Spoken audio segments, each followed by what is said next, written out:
Welcome to Agency Height. We demystify different insurance coverages with each new video. Subscribe to our channel to stay updated.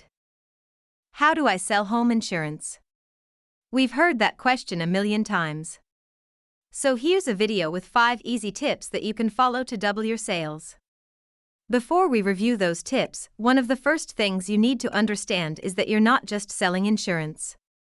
You're selling your brand and services.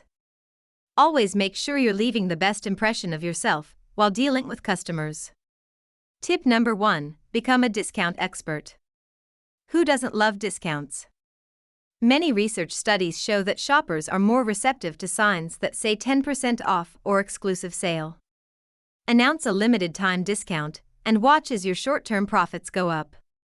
Tip number 2: don't underestimate the power of a well-organized sales storming session. First, you get to try out and develop your sales pitch in front of your peers. Second, you can learn from your peers' sales pitches in order to improve your own.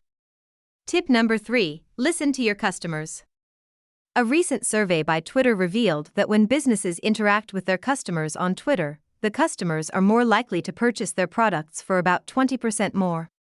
Tip number 4: study your clients. What are their preferences? Do they own a ranch-style home or a bungalow? Are they looking for full coverage or just enough to cover their liabilities? Did your clients just become new homeowners? Once you've answered these questions, selling homeowners insurance will be that much easier. Tip number 5: add your listing to an online insurance directory. An insurance directory helps insurance agents gain visibility. Adding a listing can drive local sales. Our insurance directory is specially curated to help agents and shoppers find each other. No more waiting or paying hundreds of dollars on cold leads. Just get a membership plan and start selling. Click on the link in our description box for more information. Don't forget to like, share, and subscribe to our YouTube channel. Bye.